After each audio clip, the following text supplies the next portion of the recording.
Ester, a rainha que arriscou o silêncio para salvar um povo. Capítulo 1. Um povo longe de casa. O Império Persa se estendia como um mar sem fim. Estradas intermináveis ligavam povos diferentes, línguas diferentes, deuses diferentes. Entre eles, vivia um povo que aprendera a sobreviver longe da própria terra, os judeus. Na cidade de Suzã, uma jovem crescia em silêncio. Seu nome era Hadassa, mas o mundo a conheceria como Ester. Órfã desde cedo, fora criada por seu primo Mardoqueu, homem simples, firme, que lhe ensinara duas coisas acima de tudo: não esqueça quem você é e não esqueça a quem você pertence. Ester aprendeu a falar pouco, observar muito e obedecer quando necessário. Sua força ainda não era visível, nem para ela mesma. Capítulo 2. O trono vazio. No palácio, o rei Assuero governava com luxo e excessos. Em uma grande festa, ordenou que a rainha Vasti se apresentasse diante de todos. Ela recusou. O salão ficou em silêncio. Dias depois, o decreto foi selado. Vasti não seria mais rainha. Busquem jovens belas em todo o império, decidiu o rei. Ester foi levada. Ela não protestou, não porque concordava, mas porque compreendia que nem toda batalha começa com espada. No harém, entre perfumes, regras e olhares desconfiados, Ester se destacou, não pela beleza apenas, mas pela presença serena. Quando o rei a viu, algo mudou. Esta será a rainha. E assim, uma jovem judia, escondendo sua identidade, sentou-se no trono do maior império da terra. Capítulo 3. O ódio que se torna lei. Enquanto Ester aprendia a viver como rainha, Mardoqueu permanecia à porta do palácio. Ali também estava Amã. Homem poderoso, orgulhoso, perigoso. Todos se curvavam diante dele, menos Mardoqueu. «Por que não te inclinas?», perguntaram. «Porque só me curvo diante de Deus».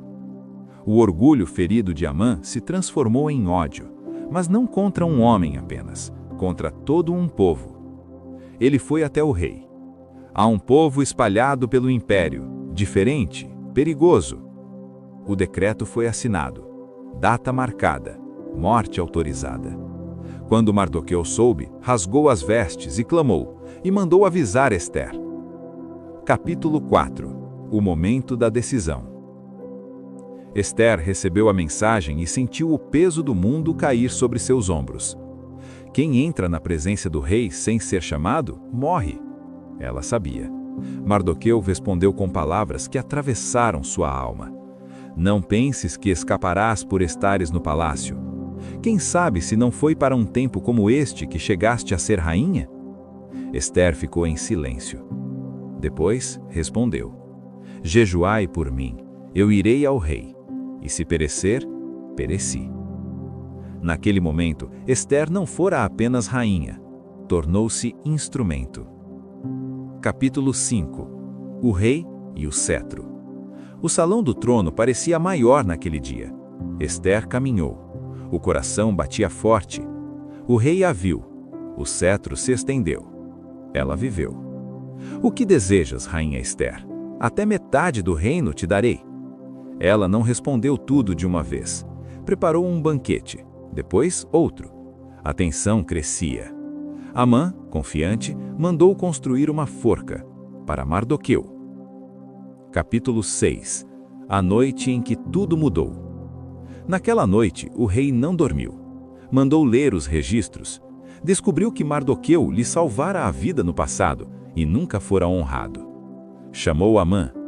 O que se deve fazer ao homem que o rei deseja honrar?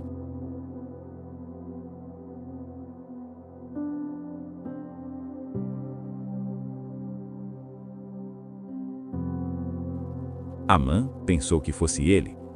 Descreveu honra. Faça isso a Mardoqueu, disse o rei.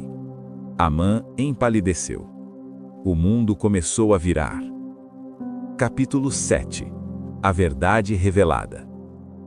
No segundo banquete, Ester falou: Se achei favor, poupa minha vida e a do meu povo.